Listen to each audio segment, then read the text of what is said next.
there, warm welcome. You watching Blueprint Explosive Exclusive and I'm Meghna Deka. Well viewers, here's a question. Dukandari hi karna hai kya? Well, this isn't my question.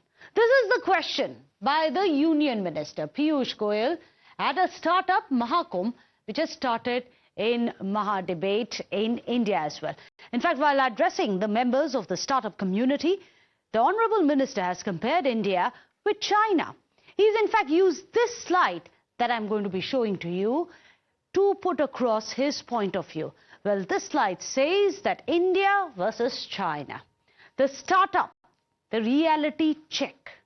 Well, he's also compared what Indian startups are doing with what the Chinese startups have been doing. Comparing the two of them, he said that while we are focusing on food delivery, on apps, China has been focusing on EVs, electrical vehicles. They have been focusing on batteries, on semiconductors. While we are focusing on fancy ice creams and cookies, China is investing heavily in semiconductors, as I was telling you, and artificial intelligence. He's questioned the direction and focus of the Indian startups in India. But without much ado, listen in for yourself what the Union Minister has to say. Cookies. What are India's startups doing today? We are focused on food delivery apps, turning unemployed youth into cheap labor so the rich can get their meals without moving out of their house. And against that, what does a Chinese startup do? Work on developing electric mobility, battery technologies, and with that, they're today dominating the electric mobility ecosystem. We are very proud of what India has done. But are we the best in the world as yet? Not yet. Should we aspire to be? Or are we going to be happy being delivery boys and girls? Fancy ice cream and cookies. In fact, I know at least 3 or 4 billionaires whose children make on one brand or the other very fancy ice creams and cookies and run a very successful business, and I have no complaint against that. अच्छी packaging करके हम startup बोलते हैं अपने आप को. ये startup नहीं है, ये एंटरप्रेन्योरशिप है. भारत ने क्या करना है? आइसक्रीम बनानी है या चिप्स बनाने हैं? पर दुकानदारी का ही काम करना है हमें. But I can't take to them grocery stores and say this is India's offering for startups. Well, in fact, this is what the Union Minister Piyush Goyal had put up, India versus China, the startup reality check. And these are the pointers that he had put out. Now, though India's startup ecosystem is the third largest in the world after US and China, there are over 100 unicorns and around 1.57 lakh government-recognized startups as well. Piyush Goyal has criticized the current direction in which the sector has been moving. He's asked, do we have to make ice cream or chips? In fact, do we have to make ice cream or chips? He said, Dukandari hi kya karni hai? And also, as you just heard, he pointedly said, do we always want to be just delivery boys and girls? Rich kids are making fancy cookies, but is that going to be enough? What about the other next big step about EVs and startups? So the harsh criticism which is coming in from the Union Minister has now got all the startup ecosystem, several of the entrepreneurs quickly uniting to point out the government's shortcomings. Sample these reactions which have been coming in. We are going to get them on your screens. There you have it. You have several of these startup creators who are now coming up, the founders who are coming up. For example, you have Ashneer who has said the only people in India who need a reality check are its politicians. Anyone else is living in absolute reality of India. China also had food delivery, but then it is also then moved on to AI and semiconductors. Let's get you some of the other sharks also as he was talking to them. In the last few months, I have met a few deep tech companies that have absolutely blown me away, from AI and space tech to material science. Indian entrepreneurs, we are ready to take on the world, but capital and the ecosystem for growth and commercializations are severely lacking, and founders can do almost nothing, but they cannot do everything. Then you have more voices coming up. Government Babu sir, we have ruined roads, destroyed footpaths and started power cuts again. Our officials harass the business people with bribes and regulations. Still the companies are thriving and nation is going. Piyush Goyal, wait, let me discourage the nation builders, job creators and entrepreneurs. That will help. Well, that's a dose of sarcasm coming in. Others as well were saying, I have heard your speech, which is coming in. Here's what we are doing it our way at Java Capital, investing in innovation and not food delivery. So there are several others who are pointing out it's not just making cookies, but there is a whole lot happening in the startup ecosystem. For example, you have Moz, kabhi factory kholne ki koshish karke dekho bina connections ke. So that is another one. That, many are saying, is the reality check.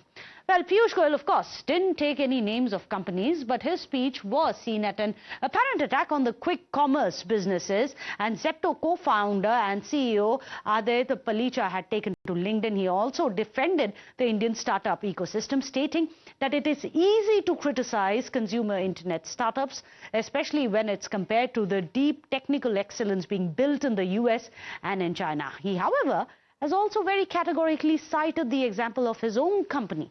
And he has said that nearly 1.5 lakh people are earning a livelihood on Zepto, a company that did not exist 3.5 years back. He went on to say that this is the reality of India. This is the other reality of India which he wanted to highlight. So I want to tonight ask you, was the criticism by Union Minister Piyush Goyal valid? Or is there something that we can really learn from a country like China? Because after all, when it comes to AI, after US launched OpenAI and ChatGPT, China this year, I beg your pardon, has shocked the world with DeepSeek as well. In fact, are we really doing enough to ensure that we are on the right track? Those are some of the questions that we are going to be asking you tonight. So let me go across to our panelists, and these are people who are part of the ecosystem of startups as well and perhaps can reflect upon this. We have Rajat Gulati joining us, the co-founder of Plutus One. We also have Gaurav Yadav, founder and CEO of EduAce Services. Well, Rajat, I'm going to be coming to you first. If we look at the stats, honestly speaking, India has the third largest ecosystem of startups. What's wrong? Many would say, what's wrong in what the minister said? Let's aspire to be number 2 or even number 1. What's wrong in taking a few lessons from China? I think it's very important to take critique. So the minister is well within his right to give critique to the startups. And he's, I think as a patriarch, if he's looking at it, he's maybe pained at some things that stand out when people compare the startup ecosystem in India to maybe those of other countries. But you have to realize that we are an outcome of the systems we are in, right? Every startup, when they are founded, are looking for product market fit, which is essentially to say, can they offer a service, a product at a price point where there is large enough demand for it that people will actually pay? And what you're seeing, and all the startups that you mentioned thus far, are startups that have found some product market fit. And in common English, what that basically means is there is a demand for what these startups are offering. And like somebody already pointed out, all of this has already come to pass in China. And hopefully, this is just a phase for us. And there will be other startups that are perhaps more to the minister's liking. But the startup being in India is, I think, a success in its own self. The fact that it's already started, but is that good enough? Gaurava, I'm going to come to you first. It's very interesting when we look at the fact, and since we are comparing China and India, China has invested $845 billion. This during 2014 to 2024, but India has only in this time invested 160 billion. Can we even compare the two? I think the question and what the minister was alluding to was a little more, I think, deeper than that. And I think which you pointed out in your own opening remarks, which is that he was just showing us, are we doing enough? And on those lines, I personally believe somewhere or the other, I mean, the minister had the spine to say it, because I usually feel political people usually have a very, very diplomatic view to this. So I give it to him for that matter. The moment I heard his views, I have been around for almost a decade plus in this ecosystem. I have never seen somebody talking so boldly on the matter which is such an important subject in our country as well. But pointing out to what you are saying with respect to the right comparisons, if I may say apple to apple comparison, I mean, we as an ecosystem have a very long way to go. You may quote a lot of statistics. I'm not really a huge fan of those statistics to begin with. Both countries have their own journeys. I mean, we are traveling with those journeys together. If I may say, there are certain advantages which India hold into the startup ecosystem, which probably China doesn't hold right now, and vice versa, right? So if we just look at not as a criticism, I'm sure he mentioned it after his statement that I'm really not making this as a criticism. I'm just showing you that where the direction needs to be. But Gaurava, if opinion is a two-way street here, it is important that you have these conversations, which is why we're having this conversation in the first place, because many have pointed out, as I was telling you earlier as well, many have said, what about the harassment of startups by the angel tax for so many years? Mohan Daspai has in fact said it. He said, you do not allow endowments to invest. Insurance companies still do not invest, whereas they do globally. Do you think it's time for the government also to introspect? If we are slow on certain segments when it comes to startups, why? No, honestly, it goes without saying. It is something which, when the minister wants the startup to do, how much are they invested in? And I'm sure the retort which you are getting is a fabulous response, which is every startup is pointing out what government needs to do. So it's a two-way track, number one, wherein I'm assuming that when the minister makes such a big statement on a very big dais, for example, on the dais which he's holding is a very important program for that matter, I'm sure we can hold him accountable for that. But at the same time, we should really go a little step. I would take a little step back on this, and let me explain you that do we think that innovation happens just overnight? I think because I represent the school ecosystem, are we really training our kids at the level of schools for that matter to be prepared for this kind of innovation? You can't thrust upon this kind of innovation suddenly when a person goes into a startup ecosystem. He or she would rather do it, something which he can do it easily, if I may say, right? So I'd agree with you there. I agree with you there, Rajat. That's precisely what's happened in China, isn't it? It's not like overnight. China was there building these path-breaking technologies and apps when it comes to AI, when it comes to EV. They too took their time. But where do you see the timelines of the ecosystem, of the startup ecosystem, India versus China? It's too convenient a comparison to keep making between these two binary choices of India versus China, right? That comparison could just as easily have been made between India and the EU, where, say, the incidence of unicorns is much lower than it is in India, in the US, right? So there's clearly policy that's impacting that. And there's clearly policy in India that is enabling those unicorns to actually come to fruition. So this false dichotomy that seems to be created between India and China is a little bit puzzling to me, but I understand that it's mostly just convenient. Right? What we do, for instance, is we build atop the rails built by NPCI. Right? And NPCI is a quasi-government body. It's a government and a bank initiative. And they've done the kind of innovation in digital payments in India that no entity in the world has done. Right. So the role of the startup then becomes different. It becomes to supplement what has already happened on a central basis and then take it to the final consumer. And that's the role that we play, for example. You're right. Now, in China, the setup is completely different. So to make that comparison is a little bit odd. No one would argue that a focus on chips is going to be independent of the geopolitical realities of the world today. There are reasons for why chips are being made at that scale in China and they're not being made in India.